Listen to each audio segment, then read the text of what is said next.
Hello friends, IITN YouTube channel में आप लोगों का स्वागत है। फर्स्ट ऑफ ऑल मैं अपने आप को इंट्रोड्यूस कर देता हूँ। मेरा नाम जो है सुनी सिंह है। मैं फ़िलहाल जो है IIT BHU से जो है एमटेक कर रहा हूँ। ठीक है, तो मैं आप लोगों को जो है जून से लेके और मई तक, सॉरी, अगस्त तक जो है इकॉनमी के मंथली वाइज करंट अफेयर को आप लोगों को बताऊंगा। क्योंकि 4 अक्टूबर को पेपर है, अभी प्रिस्क्राइब है। ठीक है, तो हो सकता है पता ना 4 अक्टूबर को होगा कि नहीं होगा, लेकिन मैं जो हूँ 4 जून से लेके, सॉरी, जून 2019 से लेके लगभग अगस्त 2020 तक के इकोनॉमी के सेक्शन को कंसिडर करूँगा। जून का जो सेक्शन है उसके टॉपिक को आप लोग देख लीजिए। अगर ये टॉपिक आप लोगों को, यही जितने टॉपिक है इस मंथ में हुए थे, वो देख लीजिए आप। VG Kannan committee, FSDC prime minister economic advisor, Libra की फेसबुक करेंसी, UAE ने जो है anti money laundering platform launch किया है, रेलवे ने प्लान किया है गिव इट टिकट के लिए गिव इट अप का प्लान किया है। NGO को कुछ प्रमोशन मिल रहा है रोड सेफ्टी में। ठीक है, सुरजीत वाला committee on trade and policy, new national rubber policy to revise the current series of WPI क्या होता है? WPI में चेंज, उसके बेस ईयर में कुछ चेंज की बातें हो रही हैं। One card one nation, NSO, जन शिक्षा संस्थान, नीलकानी रिकमेंडेशन ऑन डिजिटाइजेशन। देखिए, UPSC का अधिकतर इसी टाइप के क्वेश्चन पूछ देते हैं कि नीचे नीलकानी रिकमेंडेशन किसके लिए आया था, सुरजीत वाला कमेटी किसके लिए आई थी। ठीक है, फिर 15वां टॉपिक है इकोनॉमिक सेंसस 2019 और global economic prosperity report, complaint management service, leverage ratio, base origin profit shifting and circular of economy. ये जून का 20 टॉपिक है जो हुआ था, जिसको मैं 1 बाय 1 जो है आप लोगों के सामने पेश करूंगा। तो चलिए पहला टॉपिक हम देखते हैं। पहले टॉपिक है इकोनॉमी का, VG करंट कमेटी। ये कमेटी जो है RBI की 6 मेंबर कमेटी, RBI ने बनाया है इस कमेटी को। ठीक है, इसमें कुछ है नहीं। ठीक, इसमें ATM के चार्ज जो होते हैं उसके बारे में ये कमेटी एग्जामिन करेगी। जैसे मान लीजिए आपके पास HDFC बैंक का या SBI का ATM है और आप अनदर बैंक के ATM को यूज कर रहे हैं, तो उसके कुछ ट्रांजेक्शन में कॉस्ट कटती है, इसको रिव्यू करेगी कि क्या इसके कॉस्ट के लगने से, क्योंकि गवर्नमेंट का फुल मोड है कि लोग डिजिटाइज हो जाएं। ठीक है, सब लोग डिजिटल ट्रांसफ़र करें, और अगर इस तरह के अनदर बैंक के निकालने पे अगर ट्रांजैक्शन कॉस्ट लगेगी, सॉरी मैं बता दिया हूँ कि मुझे थोड़ा जुकाम हो गया, इसलिए आप लोग उसके लिए जो है माइंड मत करिएगा। तो इस कॉस्ट को जो है वो रिव्यू करेगी। इसमें जो है चीफ एग्जीक्यूटिव, इंडियन बैंक के चीफ एग्जीक्यूटिव VG कैनन के अध्यक्षता में ये चेयर की जाएगी। इसमें अधिक अलग अलग लोग रहेंगे, नेशनल पेमेंट के, SBI, HDFC, ठीक है, कॉन्फेडरेशन बैंक पे, टाटा कम्युनिकेशन, अलग अलग लोग जो है मतलब कंपनियों के लोग मेंबर रहेंगे इसमें।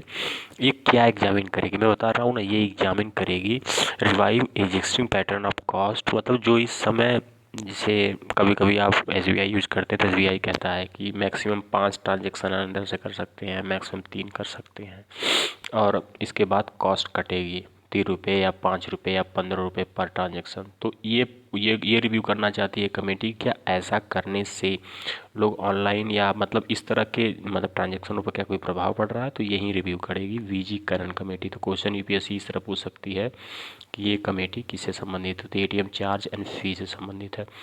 दूसरा टॉपिक देखते हैं, final stability and development council. ठीक, ये कौन सी है? FSDC। ठीक, इस पहले बात को, इसको आप रट्टा मार लीजिए, ये 2010 में बनाई गई थी, सुपर रेगुलेटरी बॉडी है और ये कुछ करती नहीं है। ठीक है, इसमें क्या है, ये मॉनिटर करती है माइक्रो प्रूडेंशियल रेगुलेशन को, माइक्रो प्रूडेंशियल रेगुलेशन को। और क्यों करती है? क्योंकि ये स्ट्रेंथन करना चाहती है, मजबूत करना चाहती है ये जो इंस्टॉलाइजेशन मैकेनिज्म, जो मैकेनिज्म RBI बना के रखी है उसको जो है स्ट्रेंथन करना चाहती है। और ये इसी माइक्रो प्रूडेंशियल रेगुलेशन का मतलब होता है कुछ ऐसे बातें हैं जिसके मतलब कुछ ऐसे मतलब टूल्स हों जिसकी इस्तेमाल से जो है हम जो है फाइनेंशियल सेक्टर में ज़्यादा स्टेबिलिटी और ज़्यादा रेगुलेशन ना रहे, स्टेबिलिटी ज़्यादा है और ट्रांसपेरेंसी भी रहे। तो एफएसडीसी को जो है यूनियन फाइनेंस मिनिस्टर चेयर करते हैं। ठीक है, तो यूपीएससी इसी तरह क्वेश्चन पूछता है कि पूछ देगा कि ये 2010 में नहीं 2019 में बना था। ठीक, और ये तरह की ये याद रखिएगा सुपर रेगुलेटरी बॉडी है। ठीक, ये कॉन्स्टिट्यूशनल बॉडी नहीं है और ये जो है स्टैच्यूटरी बॉडी है। ठीक है, और यूनियन फाइनेंस मिनिस्टर इसको चेयर करते हैं। इसका काम है मॉनिटर करना माइक्रो प्रूडेंशियल रेगुलेशन को। ठीक, अब इसमें कौन कौन मेंबर होता है, जैसे ऊपर देखिए आप लोग देखे थे ना कि मतलब हर बैंक के अलग अलग मेंबर थे, इसमें मेंबर कौन होगा। हमारे यहाँ जब यूनियन मिनिस्टर चेयर करेगा किसी चीज़ को तो उसका मेंबर कौन कौन होगा, आरबीआई होगी, सेबी होगी, आईआरडीए होगा, इंश्योरेंस वाला, एफपीडीआर पीएफ वाले होंगे, फाइनेंस सेक्रेटरी होगा। ठीक है, और आगे आइए देखिए economic chair secretary, department of financial service, chief economic advisor. मतलब इतना समझ लीजिए कि जितना हमारे यहाँ इकोनॉमिक के संबंधित टॉप क्लास लोग हैं वो सब लोग इसके सदस्य होंगे और इसको चेयर करेंगे यूनियन मिनिस्टर ऑफ फाइनेंस। तो इसको आप रट्टा मार लीजिए FSDC 2010 chair by union finance minister. ठीक है, और मेंबर ये लोग अलग अलग होंगे। ठीक है, तो आइए हम लोग अगले टॉपिक पे चलते हैं, prime minister economic advisory council. इसको देखते हैं, इसको आप एक चर से याद कर लीजिएगा। ये non constitutional, non statutory, non permanent, independent body है।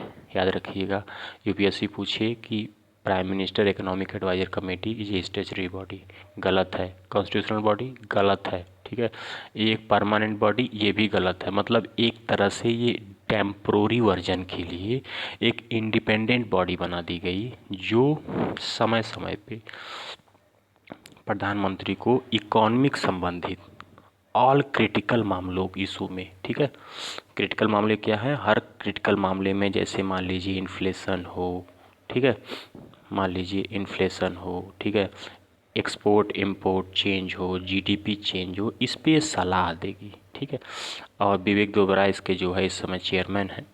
तो ये क्यों बना दी गई, एक इंडिपेंडेंट बॉडी क्यों बना दी गई। देखिए मान लीजिए ये बॉडी है, ठीक है, मैं आपको एक चीज़ बताता हूँ, ये बॉडी है और ये पीएम है।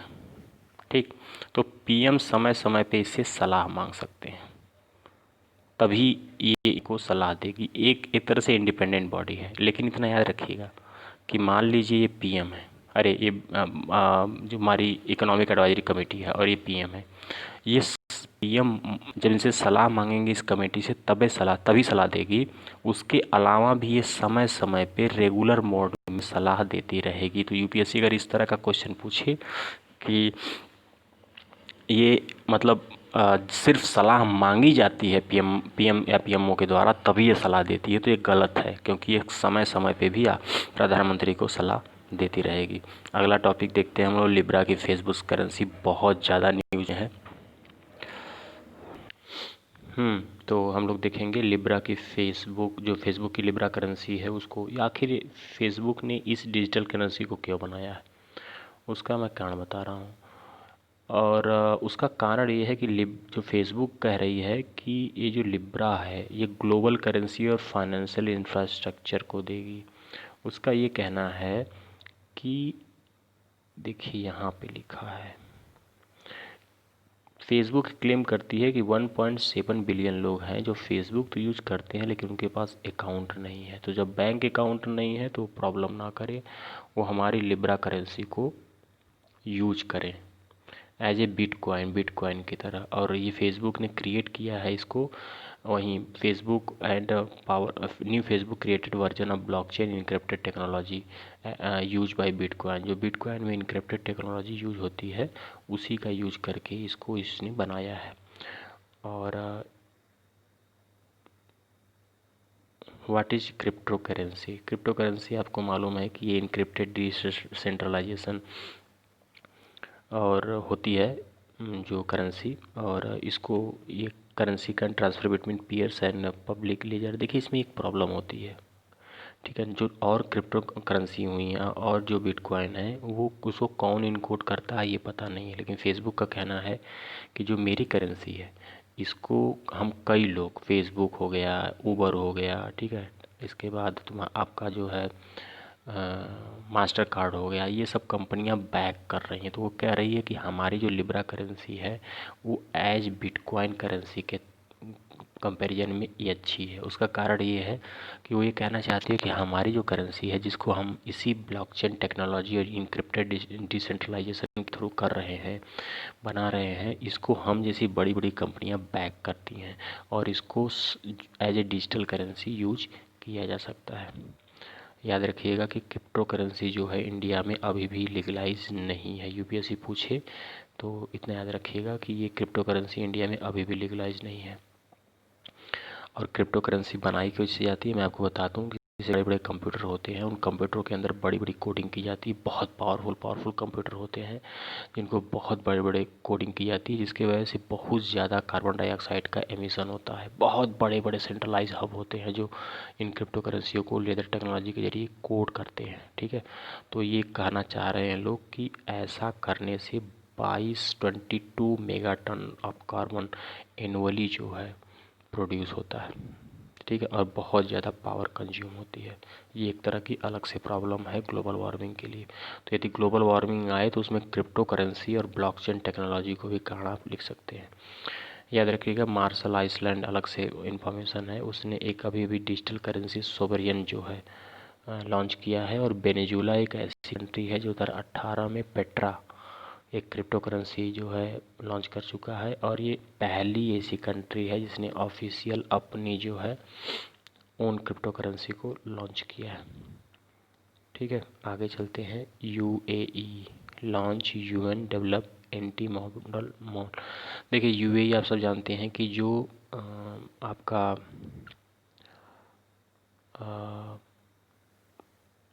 दुबई है, दुबई यूएई में पड़ता है। और दुबई ने जो है अभी अभी मनी लॉन्ड्रिंग को, जो मनी लॉन्ड्रिंग ये है United nation office drugs and crime, headquarter Geneva, और 1996 में इसका एस्टेब्लिशमेंट हुआ है। इसने जो है ब्लैक मनी को कर्व करने के लिए, ऑर्गेनाइज क्राइम को कर्व करने के लिए एक प्लेटफॉर्म बनाया है जिसका नाम है गो एमएल, मतलब गो एंटी मनी लैंड्रिंग, ठीक है। तो यूएई ने क्या किया है कि इसको एक्सेप्ट कर लिया है, इस फाइनेंशियल इंटेलिजेंस यूनिट इसको एक्सेप्ट कर लिया है, और यूएई की गवर्नमेंट जो है इसमें अपने आप को रजिस्टर्ड कर ली है। और ये कह दी है यूएई ने कि हमारे यहाँ जितनी भी डिजिनेटेड नॉन फाइनेंशियल बिजनेस हैं, प्रोफेशन है, अपने आप को रजिस्टर्ड कर ले यहाँ पे। उसका कारण ये है कि दुबई में कुछ ये पता चल रहा है कि दुबई में जो भी है ब्लैक मार्केट, यहाँ से पैसा जा रहा है बाहर और वहाँ वाइट होके वहाँ से आ रहा है।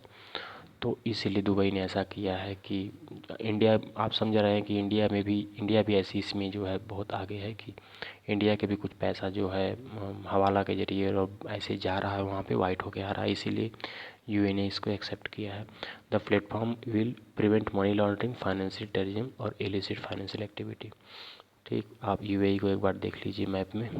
यूएई बगल में है ईरान, ये है छोटा सा कतर, ठीक है। ये बगल में है ओमान, ये है सऊदी अरबिया, ठीक। आपको ये बताना है ये कौन सी स्ट्रेट है। अगर आप लोग वीडियो देख रहे हैं तो ये देखिएगा, बहुत ज़्यादा न्यूज़ में थी। और ईरान और जो है यूएस में विवाद का बहुत बड़ा सेंटर बना हुआ था इसमें। तो आप इसको बताएंगे कौन सी, स्ट्रेट ऑफ हॉर्मुज, ठीक है। तो स्ट्रेट ऑफ हॉर्मुज है ये। आइए हम आगे चलते हैं। Railway planning give it up for ticket, train ticket.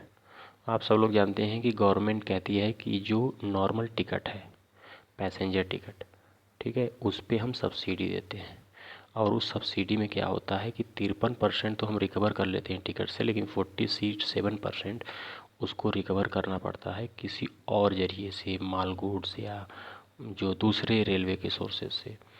तो ये कह रही है कि जो ये रेलवे का कहना है कि reduce passenger subsidy on Indian railway.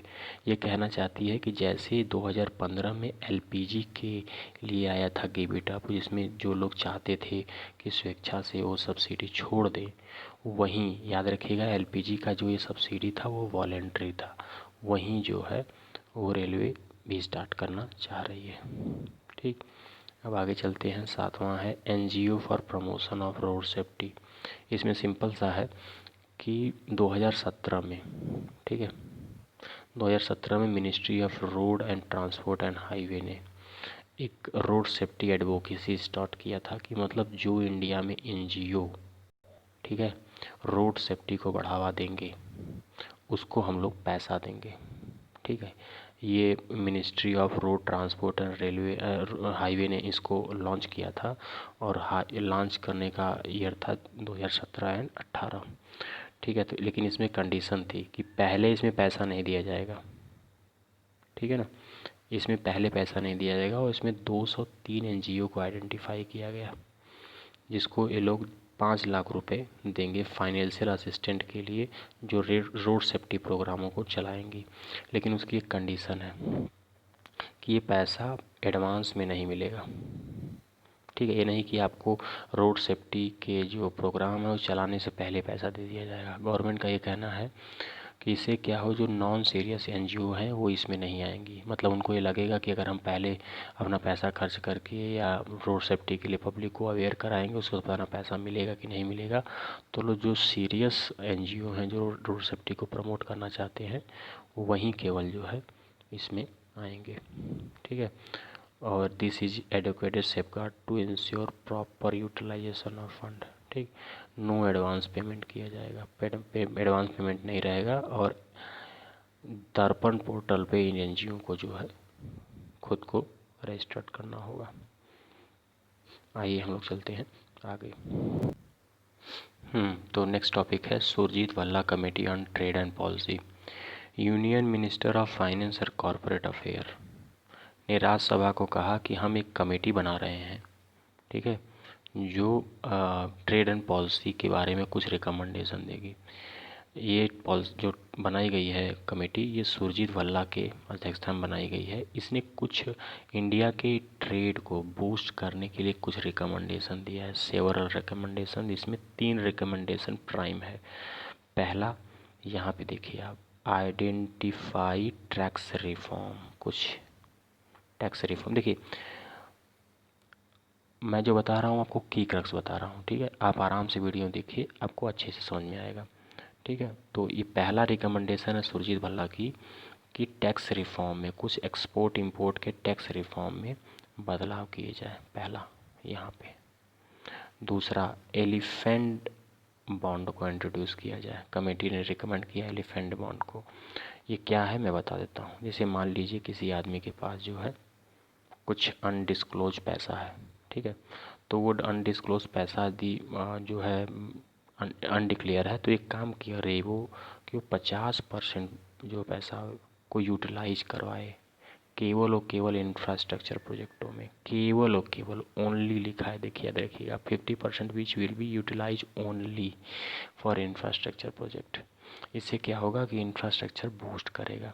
तो याद रखिएगा, पहला है टैक्स रिफॉर्म करे, दूसरा है एलिफेंट बॉन्ड को इंट्रोड्यूस किया जाए, और तीसरा है कुछ फाइनेंशियल सर्विसेज के जो फ्रेमवर्क हैं हमारे यहाँ, जो लोन के कुछ नियम हैं, इसको बदला जाए।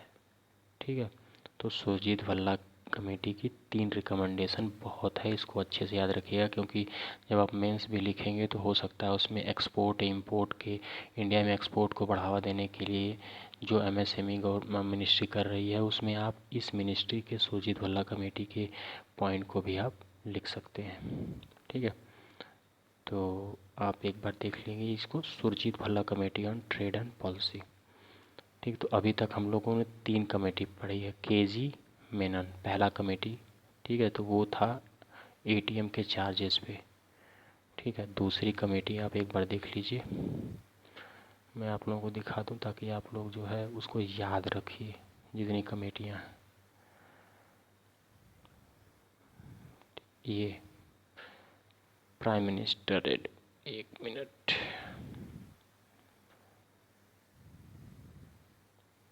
ये फाइनेंशियल स्टेबिलिटी डेवलपमेंट काउंसिल, और तीसरा है ये आपकी,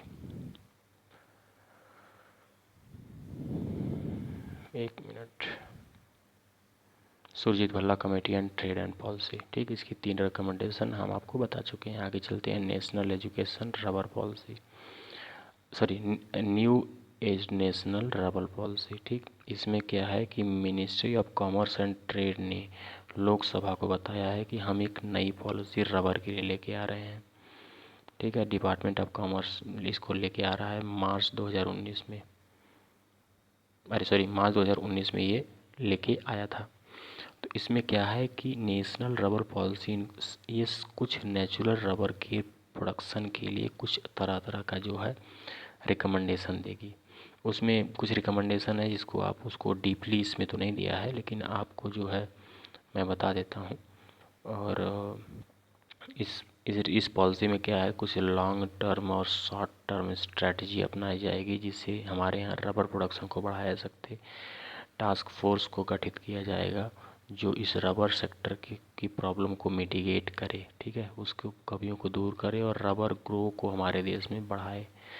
ठीक है, और ये पॉलिसी क्या क्या करेगी उसमें कुछ पॉइंट है, इसको आप देख लीजिएगा, ये बहुत इम्पोर्टेंट है नहीं।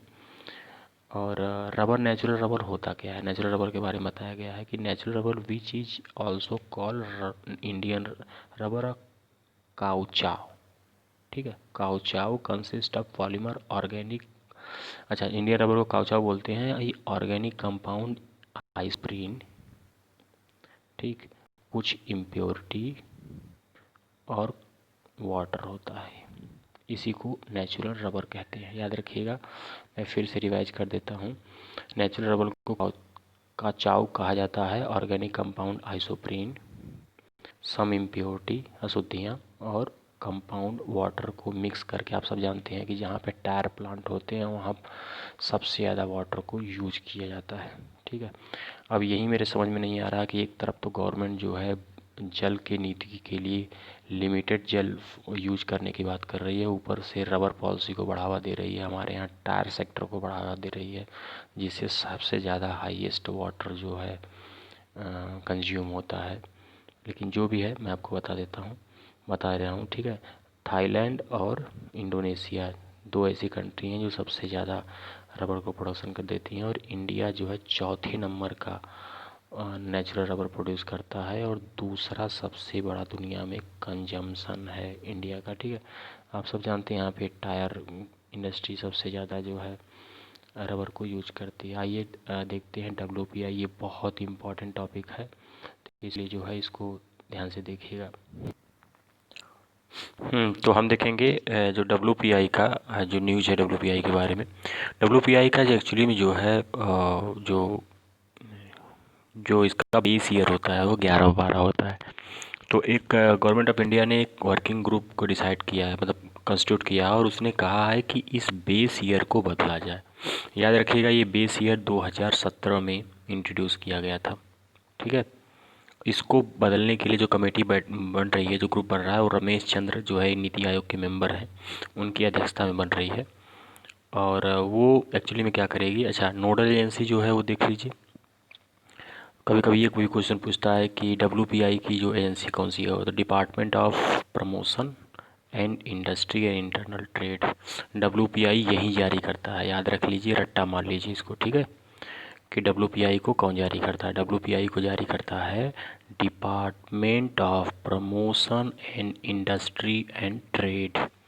ठीक है, तो ये बेस ईयर को चेंज करने की बात चल रही है। ये बेस ईयर एक्चुअली में 2017 में मई में लाया गया, पहले तो 2011-12 2011-12 अभी है। आप लोग मुझे मैसेज करिएगा इस क्या कहते हैं कमेंट बॉक्स में कि 2011-12 से पहले WPI का बेस ईयर क्या था। अभी भी मतलब अभी कमेटी जो बन रही है रमेश चंद के उसमें अध्यक्षता में, ये कमेटी जो है इस बेस ईयर को भी बढ़ा के चाहे 17-18 कर दे या 19-20 कर दे, अभी देखना है कौन सा बेस ईयर होता है। ठीक है, और कुछ सिग्निफिकेंट स्ट्रक्चरल चेंज भी करेगी। मतलब मैं आपको उसका मतलब बता देता हूँ। कि ये कह रहा है कि revision of base year is helping presenting more realistic, मतलब इसलिए किया जा रहा है क्योंकि थोड़ा मोर रियलिस्टिक, पुराना हो गया है डेटा। अब 2011-12 के आइटम को हम लोग अभी तक यूज कर रहे हैं, उसी स्टैंडर्ड उसी बेस ईयर को यूज कर रहे हैं, तो ये कमेटी बन रही है इसको चेंज करने के लिए। ठीक है, तो हम ये देख लेते हैं और इसमें क्या क्या चेंज करेगी। ठीक है, इसमें और क्या चेंज करेगी कि कुछ कमोडिटी बास्केट जो होता है, जो कि आप लोग सब जानते हैं कि ये WPI है, मान लीजिए। ठीक है, ये WPI बॉस बास्केट है। इसमें टोटली इस समय 697, ठीक है, आइटम है, जिसमें सर्वाधिक आइटम जो है 116 आइटम जो है प्राइमरी गुड्स के हैं, लगभग 16 या 17 पावर के हैं, और इसके बाद सबसे हाईएस्ट जो है यहाँ पे मैन्युफैक्चर गुड के हैं। ठीक है, तो क्वेश्चन ये भी पूछ सकता है कि WPI में सबसे ज़्यादा हाईएस्ट जो है कंट्रीब्यूशन किसका है, तो मैन्युफैक्चरिंग गुड के हैं। ठीक है, तो इस बास्केट को भी चेंज करने की बात चल रही है कि मतलब इस बास्केट में भी कुछ बदलाव किए जाए, इस आइटम को भी घटाया बढ़ाया जाए। ठीक है, तो इसलिए जो है ये कमेटी बनाई जा रही है। WPI के बारे में एकदम देख लीजिए और इसको रट्टा मार लीजिए। ठीक है, पहली बात कि WPI को हेडलाइन इन्फ्लेशन कहते हैं। क्या कहते हैं? Headline inflation. और याद रखिएगा WPI का जो डिफिनीसन है, जो होलसेल मार्केट होती है, जो जो आपके मोहल्ले में जो मार्केट है वो होलसेल मार्केट नहीं है, वो एक रिटेलर है। ठीक है, वो एक रिटेलर है। ठीक है, तो होलसेल मार्केट में, जैसे मान लीजिए होलसेल मार्केट में कुछ भी किसी कम्योडिटी, मान लीजिए पेंसिल का दाम कुछ हो रहा है। ठीक है, फिर वो मंथली बेसिस पे कितना तेज चेंज हो रही है, इसी बात को WPI नोट करता है। तो लिखा है change in price in commodity traded in wholesale market is known as WPI। Wholesale market में प्राइस कम्योडिटी के उसके प्राइस में, उसके मूल्य में कितना तेज़ी से परिवर्तन हो रहा है, ये WPI जो है इसको बताता है। और याद रखिएगा ये हेडलाइन इन्फ्लेशन इसको कहते हैं, और बेस ईयर 11-12 है। और ये देख लीजिए 697 इसके आइटम है, 117 आइटम जो है एग्रीकल्चर में है, सॉरी प्राइमरी गुड के हैं, प्राइमरी गुड जैसे गेहूँ चावल ये सब, और 16 आइटम जो है फ्यूल के हैं, और 564 564 इज मैन्युफैक्चरिंग गुड। तो ये देख लीजिएगा कि WPI में सबसे ज़्यादा हाईएस्ट जो है वेटेज जो है मैन्युफैक्चरिंग गुड का है, और फिर जो है प्राइमरी का है, और फिर इसका फ्यूल एंड पावर का है। और जो पब्लिश करती है WPI, वो पब्लिश करती है ministry of commerce and industry and trade एक। ठीक है, ये मिनिस्ट्री WPI को प्रोड्यूस करती है। आइए हम लोग आगे चलते हैं। One nation one card. ठीक है, गवर्नमेंट जो है ये आप इसलिए मैं बता रहा हूँ कि इसको थोड़ा ध्यान से देखिएगा, ये आपको मेंस भी लिखने के लिए बहुत ज़्यादा हेल्प करेगा। तो हम लोग देखेंगे वन नेशन वन कार्ड। ठीक है, इसको कहते हैं ये इंटीग्रेटेड PDS। ठीक है, जो हमारा PDS सिस्टम है, जो राशन कार्ड बनता है जिससे हम लोग गेहूँ चावल लेते हैं, सब लोग लेते हैं, उसको कहते थे PDS, और ये है इंटीग्रेटेड PDS। इसमें क्या होता है कि इसके जो मैक्सिमम बेनिफिशरी होंगे, बिगेस्ट बेनिफिशरी, ठीक है, ये मेंस के लिए इम्पोर्टेंट क्यों है इसको मैं बता रहा हूँ, माइग्रेंट वर्कर हैं। एक्चुअली में क्या है, हमारे यहाँ जो गरीब लोग हैं वो और गरीब क्यों हो रहे हैं, उसका कारण है, एक तो उनकी इनकम कम है। ठीक है, इनकम के चलते वो जो है शहरों में आते हैं, ऊपर से वहाँ पे जो महंगाई है उनको छोटी सी इनकम में बियर करना पड़ता है। तो गवर्नमेंट कह रही है कि जो बंदा यहाँ से यहाँ जा रहा है वो इंटीग्रेटेड PDS के तहत वन कार्ड वन नेशन को फॉलो करे, और वहाँ जो जिस रेट पे यहाँ अपने घर पे वो अनाज फ्री का ले रहा है या कम रेट सब्सिडाइज रेट पे ले रहा है, वहीं दाम पे यहाँ पे ले। तो इससे क्या होगा, उसकी एक्स्ट्रा इनकम बचेगी, और इंडिया में जो है जो गरीबी रेखा है का में जो ज़्यादा नंबर ऑफ़ लोग हैं वो और जो है ऊपर जाएगा, मतलब इंडिया में कम लोग गरीब होंगे, तो फिर ज़्यादा से ज़्यादा हेल्थ पे लोग खर्चा कर पाएंगे, एजुकेशन पे खर्चा कर पाएंगे। तो वन कार्ड वन नेशन है, इसको आप एक तरह से की फैक्टर के रूप में लिख सकते हैं मेंस में। ठीक है, तो ये स्कीम जो है प्रोवाइडिंग फ्रीडम टू बेनिफिशरी की फ्रीडम है। ठीक है, कि वो PDS किसी मेन PDS के, मतलब अपने जो घर वाला PDS है उससे लिंक न रह के वो किसी भी शॉप से जो है अपने इंडिपेंडेंस किसी भी शॉप से वो ले सके। ठीक है, और माइग्रेट वर्कर्स के सबसे ज़्यादा बेनिफिशरी होंगे। इसको जो कहते हैं इंटीग्रेटेड PDS, ये इंटीग्रेटेड PDS इस समय आंध्रा, गुजरात, हरियाणा, झारखंड, कर्नाटक और कुछ और राज्य हैं। ये नीचे देखिए आप, केरला, महाराष्ट्र, राजस्थान, तेलंगाना और त्रिपुरा में एक्टिव है। ठीक है, और ये क्या करते हैं कि a beneficiary can avail his share food grain from any district.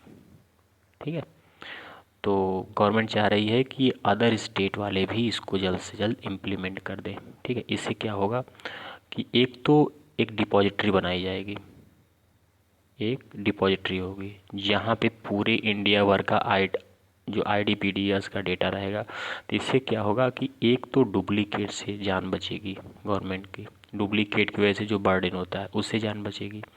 और दूसरा बात क्या है कि किसी राशन कार्ड का एक एक सेंट्रलाइज डेटा होगा। तीसरी बात क्या है कि सबसे ज़्यादा माइग्रेंट वर्कर जो बियर करते हैं इस कॉस्ट को, चूँकि भाई देखिए अगर कोई आदमी दिल्ली गया, ठीक है, या मुंबई गया, तो वहाँ कमाने के तो कमा लेगा, लेकिन वहीं के इन्फ्लेशन के रेट से उसको कमोडिटीज़ में और उसको अनाज में पे करना पड़ेगा। तो गवर्नमेंट का ये कहना है कि आप यहाँ का राशन कार्ड लेके दिल्ली जाओ, दिल्ली में किसी भी शॉप से आप सब्सिडाइज रेट पे लो, तो इससे क्या होगा कि आपकी कुछ एक्स्ट्रा इनकम बचेगी, जो आपके बच्चे के एजुकेशन और हेल्थ के लिए बेनिफिशियरी होगी, और आप जो है BPL के जो लेवल है, जो गरीबी रेखा का लेवल है, उससे बाहर आ सकेंगे। तो एक बहुत बड़ा ये प्रोजेक्ट है। ठीक है, इसको आप मेंस के लिए भी बहुत अच्छे से लिख सकते हैं। नेशनल स्टैटिकल सर्विस NSO, ये न्यूज़ में क्यों है याद रखिएगा। पहले तो देख लीजिए इसकी मिनिस्ट्री जो है MOSPI है, ministry of statics and programme implementation. ये क्यों न्यूज में है, क्योंकि NSO और CSO इसको मर्ज करके NSO बना दिया गया है। ठीक है, इसको मर्ज करके NSO बना दिया गया है, और MOSPI जो है इसकी इम्प्लीमेंटिंग एजेंसी है। ठीक है, तो ऐसा क्यों किया गया है, क्योंकि गवर्नमेंट ये कह रही थी कि जो एजेंसियां CSO हैं और जो NSSO हैं, ये क्या है, डेटा कलेक्ट करने में थोड़ा सा इसको प्रॉब्लम होती थी, क्योंकि स्टेट और सेंटर का जब डेटा कलेक्ट करते थे तो अलग अलग डिपार्टमेंट लोग गलत गलत डेटा दे देते थे। इससे जो है थोड़ी सी डिस्क्रिपेंसी आती थी, इससे प्रॉब्लम आती थी। और जो है ऐसा करने से अब NSO वुड ले special emphasizing on ensuring collection of unbiased data, क्योंकि जो स्टेट और सेंटर हुआ करते थे, जो अलग अलग CSO को कुछ और डेटा देते थे, NSO को कुछ और डेटा देते थे, या कभी लोग भूल भी जाते थे। ठीक है, जैसे मान लीजिए गांव में कोई डेटा कलेक्ट किया जा रहा है, तो गांव वाला कुछ अभी डेटा दे दिया, कुछ कोई एजेंसी आई तो बाद में कोई डेटा दे दिया, तो इससे क्या होता है वहाँ पे उस आदमी का और डेटा पड़ा है, यहाँ पे आओ। तो इसके क्या होता था, ये इसको बायस अनबायस डेटा, मतलब बायस डेटा बोला कर जाता था, तो ये बायस डेटा अब खत्म हो जाएगा। ठीक है, तो नेक्स्ट चलते हैं, जन शिक्षा संस्थान JSS क्या है।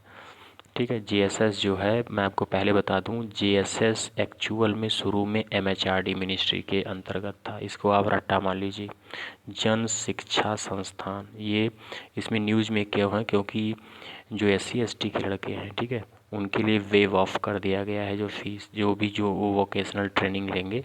ठीक है, वो जो भी वोकेशनल ट्रेनिंग लेंगे उसके लिए जो पैसा है वो एकदम फ्री में वोकेशनल ट्रेनिंग लेंगे। एक्चुअली में जो ये JSS है वो पहले MHRD मिनिस्ट्री के अंदर का था, लेकिन 2018 में इसको ministry of skill development and enterprises के अंदर डाल दिया गया। ठीक है, तो JSS है क्या, इसको आप एक बार देख लीजिए। ये JSS क्या है कि इसमें क्या है, नॉन लिटरेट, अशिक्षित, नियो लिटरेट कम शिक्षित और ड्रॉप आउट को जो है उसको जो उनकी स्किल को आइडेंटिफाई करके उनको ट्रेंड किया जाएगा।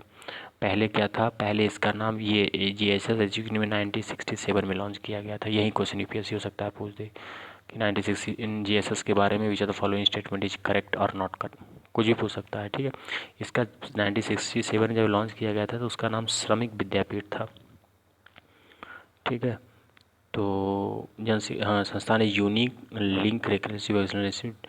ठीक है, तो ये है इसका। अब चलते हैं आगे हम लोग, ये सिर्फ रिलायंस बनाएगा और कुछ है नहीं, आप इसको पॉज करके पढ़ सकते हैं। New guideline release by JSS जनवरी, जो न्यू गाइडलाइन क्या है ये आप इसको देख लीजिएगा, कोई बहुत इंपॉर्टेंट नहीं है एज ए इस उसके लिए मैं बता दे रहा हूँ। ठीक है, तो अगला टॉपिक है नीलकानी रिकमेंडेशन ऑन डिजिटाइजेशन।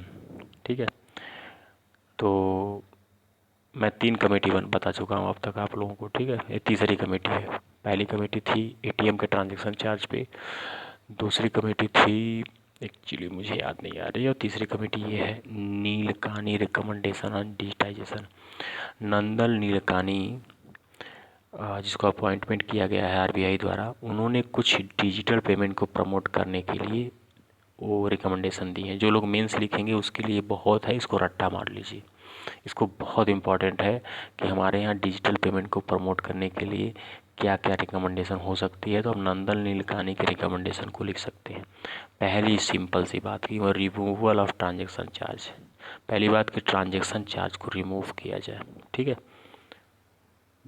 ये जो ट्रांजैक्शन चार्ज लिया था। दूसरी बात मर्चेंट डिस्काउंट रेट जो MDCR होता है उसको जो है 15 बेसिक पॉइंट कट किया जाए, ठीक है। और जो भी है वो MDCR वो जो मर्चेंट को देना हो, ना कि कस्टमर को। देखिए सॉरी, मर्चेंट डिस्काउंट रेट होता क्या है मैं आपको बताता हूँ। एक सिंपल सी चीज़ है, देख लीजिए। मर्चेंट डिस्काउंट रेट मान लीजिए आप ये हैं और आप किसी मॉल में जाते हैं, ठीक है। तो एक्चुअली में होता क्या है कि मान लीजिए इसके पास HDFC बैंक का जो है POS, इसका पास अकाउंट है जिससे ऑनलाइन पेमेंट करना है, आपके पास SBI का है। तो आप जब कार्ड स्वेप करते हैं इसके यहाँ पेमेंट करने के लिए, तो आपके इस डेटा को, SBI के डेटा को इसके HDFC के डेटा से मैच करने के लिए कुछ तरह के नेशनल गेटवे आते हैं, जैसे रुपे कार्ड हुआ, मास्टर कार्ड हुआ। तो ये जो रुपे कार्ड और मास्टर कार्ड है यही हैं जो ये एम्फसाइज करते हैं, यही जो है कंपनियां SBI और HDFC के डेटा को मैच करके ट्रांसफ़र करेंगी। तो इसके लिए कुछ चार्ज करती हैं। तो ये चार्ज जो बियर होता है वो कभी कभी इस पे भी होता है, ठीक है। तो इसका ये कहना है नंदन नीलकानी का कि on card payment which are borne by merchant, ठीक है। तो ये चूँकि अगर कस्टमर जाएगा 10,000 की शॉपिंग किया और 10,000 के मूल्य पे 10,050 रुपया वो करेगा, तो एक तरह के डिसेंटिव होगा, इंसेंटिव नहीं मिलेगा। ये जो है हो सकता है वो नेक्स्ट टाइम से कैश पेमेंट करने लगे, ठीक है। दूसरी बात कि ये जो POS मशीनें लगी रहती हैं, पॉइंट ऑफ सेल मशीनें लगी रहती हैं बड़ी बड़ी दुकानें पे, इस पे इम्पोर्ट ड्यूटी जो है, एग्जिस्टिंग इम्पोर्ट ड्यूटी जो है 18% है, उसको 3 साल में, पीरियडली 3 साल में ख़त्म किया जाए, ठीक है। चौथी रिकमेंडेशन है reduce the goods service tax on जो डिजिटल पेमेंट पे GST लगता है उसको भी रिड्यूस किया जाए। मतलब गवर्नमेंट भी इसको बर्डन करे कि और पब्लिक ही मत बर्डन करे। Reduce the overall cost of the consumer such as known as KYC वैसी कराने में जो पैसा चार्ज लगता है उसको जो है ख़त्म करने के लिए बोल रही है। तीसरी सबसे इम्पॉर्टेंट बात प्रोटेक्शन इन ये डिजिटल पेमेंट के सबसे बड़ा ड्रॉबैक है कि डिजिटल पेमेंट लोग इसलिए नहीं करते हैं क्योंकि लोगों को फ्रॉड और रिस्क का डर रहता है। तो इन ऐसे फ्रॉड और रिस्क को रिजोल्यूशन करने के लिए, मिटिगेट करने के लिए, उस ऐसी कंप्लेनों को हैंडल करने के लिए एक कम बनाई जाए, वो बनाई जाए, सेंटर बनाया जाए और बहुत जल्दी उस चीज़ को जो है हैंडल किया जाए। ये नहीं किसी ने कंप्लेन कर दी तो उसकी कंप्लेन सुन तो ली गई, फिर उसको डस्टबिन में डाल दिया गया। तो इससे क्या होगा, वो आदमी खुद भी डिजिटल पेमेंट नहीं करेगा और दूसरे को भी डिजिटल पेमेंट करने से मना करेगा, ठीक है। रिड्यूस गैप डिजिटल क्रेडिट और डिजिटल डेबिट के उसको ख़त्म किया जाए, ठीक है। और additional growth in volume digital payment by 10। हाँ, और मतलब ये कहा जाए कि एक टारगेट बनाया जाए कि हम जो है 10 टाइम्स कर लेंगे डिजिटल पेमेंट को अगले 3 साल तक, इस टाइप का जो है टारगेट बनाया जाए। तो टारगेट बनाएंगे तो उसका कुछ हद तक जो है हम कोशिश करेंगे। और mechanism to monitor digital payment को भी मॉनिटर किया जाए। जैसे मान लीजिए डिजिटल फाइनेंशियल इंक्लूजन इंडेक्स, मतलब progress in area can measure common cell indicative resolution user of stable corrective balance. मतलब उस एरिया को जो है मतलब आइडेंटिफाई किया जाए जहाँ पे जो है इस तरह का नहीं होता है, ठीक। और सबसे बड़ी बात है कि जैसे मान लीजिए फ़ोनपे है, फ़ोनपे के पेमेंट में आप 4 डिजिट का पिन डालते हैं ट्रांजैक्शन करने के लिए। वो ये कह रहा है मतलब नंदन नीलकानी कि ये जो ब्लॉक और पिन कोड है ये हर मंथली बेसिस पे चेंज करने का ऑप्शन आना चाहिए। ये नहीं कि एक बार आदमी लगा दिया तो वो 4 5 8 महीने तक चल रहा है, अगर कोई जो उसको जान गया तो उसका पैसा जो है वहाँ से ख़त्म हो जाएगा। तो ऑनलाइन पेमेंट पे उससे उसका ट्रस्ट ख़त्म होगा, ठीक है। अब चलते हैं हम लोग आगे, इकोनॉमिक सेंसस 2019। अब हम इसको देखेंगे। तो नेक्स्ट आर्टिकल है इकोनॉमिक सेंसस 2019। ठीक है, तो एक्चुअली में क्या है, इंडिया ने अभी 7th इकोनॉमिक सेंसस करवाया है। ठीक है, और इसको करवाने वाली जो मिनिस्ट्री है वही मॉस्पी। ठीक है, ministry of static and programme implementation. लेकिन ये इसने अकेले नहीं करवाया है, इसके साथ पार्टनर है सीएससी। जो सीएससी जो सेंटर होता है गांव में, देखते हैं जहाँ पे आधार कार्ड बनता है, e governance service, CSC governance service India limited जो है, इसके साथ पार्टनर है। और याद रखिएगा, जो सीएससी है वो मॉस्पी के अंदर नहीं आता है, ministry of electronics and information technology के अंतर्गत आता है। और याद रखिएगा, ये 7वां इकोनॉमिक सेंसस है। अब इकोनॉमिक सेंसस के बारे में देख लेते हैं कि ये कब से स्टार्ट है।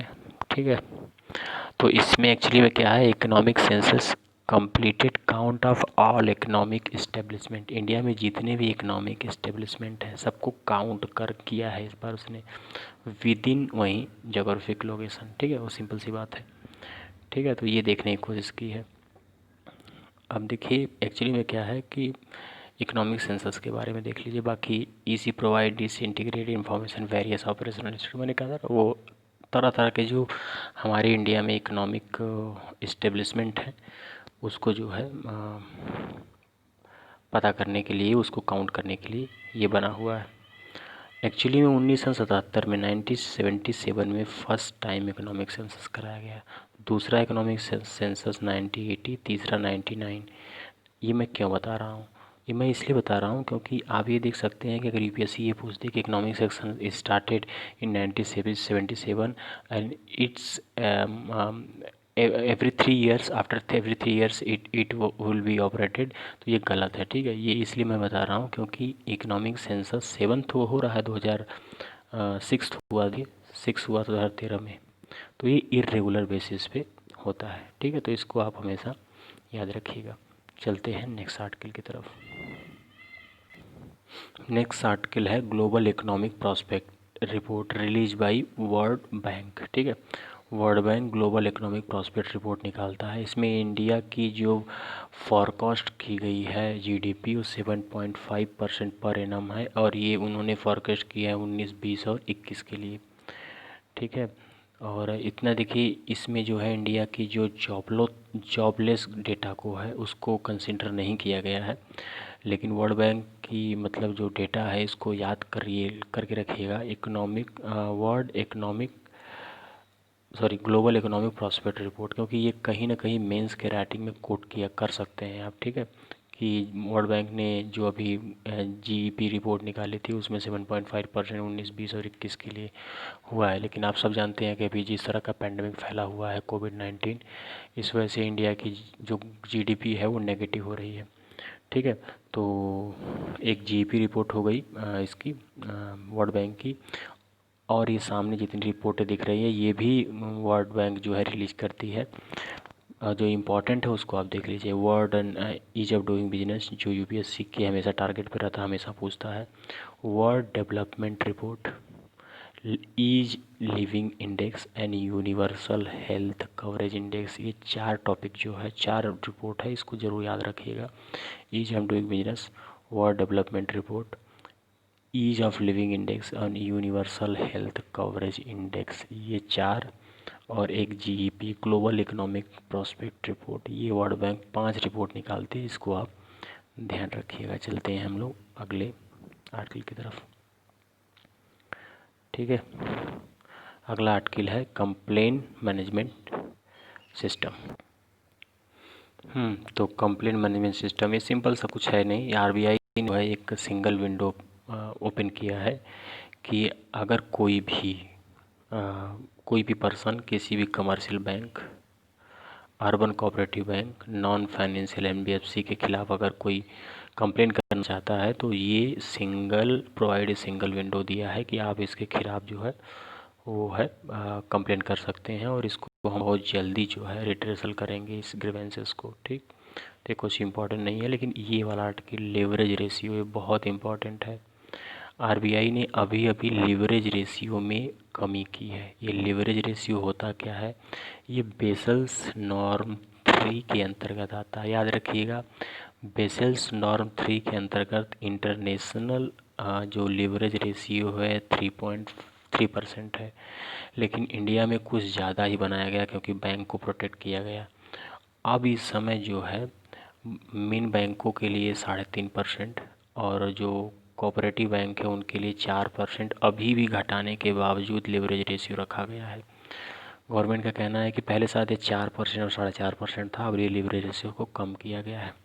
लीवरेज रेशियो क्या होता है, आप परेशान मत होइए, अगर आपको पढ़ना है तो पॉज करके पढ़ लीजिएगा, थोड़ा सा कॉम्प्लेक्स दिया हुआ है लेकिन मैं उसको आपको सिंपल लैंग्वेज में बता रहा हूँ। बहुत ही सिंपल टॉपिक है लीवरेज रेशियो, ठीक है। उसको मैं बताता हूँ। Recently leverage ratio has reduce 4% for domestic systematic important bank and 3.5% other bank, ठीक है। जो भी डोमेस्टिक इम्पॉर्टेंट बैंक है उसके लिए और 3% अदर बैंकों के लिए किया गया है, ठीक है। इसलिए कट किया गया है क्योंकि इसको समझने के लिए एक सिंपल सा फार्मूला होता है। इसको समझने के लिए आपको समझना पड़ेगा। मान लीजिए एक कोई बैंक है, उसका शेयर वर्सेस इक्विटी, मान लीजिए फार्मूला है, ठीक है। इसको बैंक ने कह दिया, मान लीजिए कि आरबीआई ने कह दिया कि इसमें एक शेयर वो पैसा होता है जिससे बैंक, जो पैसा बैंक से कोई नहीं ले सकता, ये बैंक के पास हमेशा पड़ा रहता है। ये मतलब एक तरह से इमरजेंसी फंड होता है। तो ये इसी को जो है 3.5% किया गया है, जो ऊपर का ये वाला टॉपिक है, ठीक है। तो इसमें गवर्नमेंट ने कहा है कि आप, आरबीआई ने कहा कि 3.5% आप इसको परमानेंटली अपने पास रखेंगे। और इक्विटी में जो होता है वो मान लीजिए 100 रुपये है, मतलब मान लीजिए इसमें एनपीए भी है, ठीक है, इसमें डेप्ट भी है। तो मान लीजिए बैंक किसी से डेप्ट लेता है तो ये बढ़ने लगेगा, 100 से 102, 104, 106 होने लगेगा। और यदि बैंक का एनपीए भी बढ़ेगा तो 106, 110 होने लगेगा ये इक्विटी। तो बैंक ये कह रहा है कि अगर एनपीए को आप कम नहीं कर पा रहे हो, ठीक है, और डेप्ट को आप एक तो डेप्ट कम लो, क्योंकि ये उस तरह का लिवरेज है जिसको आप वापस कर सको, क्योंकि ये 3.5 रुपये के ही बेस पे आप ये सब काम कर रहे हो। तो गवर्नमेंट का ये कहना है कि या तो एनपीए को कम करो, ठीक है, या तो आप एनपीए कम करिए। तो आरबीआई कह रही है कि आप जो है ये क्या कहते हैं, जो शेयर वर्सेस, सॉरी एक मिनट, ये जो शेयर वर्सेस इक्विटी है, ठीक है, इस पे मान लीजिए 3.5% है और ये मान लीजिए आप 100% रखे हैं। तो अगर ये एनपीए को बढ़ाएंगे आप, यदि नॉन परफॉर्मिंग एसेट बढ़ेगा तो भी ये ऊपर जाएगा 106 की तरफ। अगर आपने डेप्ट बढ़ाया, क्योंकि इसी डेप्ट को आप इससे वापस करोगे तो भी ये ऊपर बढ़ेगा। तो जब ये 105, 106, 108 जाएगा तो ये 3.4 से अगर आप इसको आप डिवाइड करेंगे तो फिर ये 3 से नीचे आने लगेगा। तो गवर्नमेंट आरबीआई क्या कर रही है कि इसको थोड़ा सा कम कर दी है। कम इसलिए की है क्योंकि यहाँ से जो पैसा रिलीज होगा 3.5% से, उसको आप दे सकते हैं किसी को लोन में। वो कह रही है कि लोन देने के लिए आप डेप्ट मत लीजिए, ठीक है। तो बस यही है सिंपल। आप इसको चाहिए तो पॉज करके बोल दीजिए, लिख दीजिए, अरे पढ़ लीजिएगा। मैं अलग से एक वीडियो बना दूंगा अच्छे से, जो है जिसको लिवरेज रेशियो कहते हैं, समझाने के लिए। तो आप उसके लिए परेशान मत होइएगा। आइए चलते हैं नेक्स्ट टॉपिक पे, बेस इरोजन प्रॉफिट शिफ्टिंग, ठीक है। ये थोड़ा सिंपल टॉपिक है और थोड़ा अच्छा टॉपिक है, इसको जरूर पढ़िए, बताएं मतलब ध्यान से पढ़िएगा।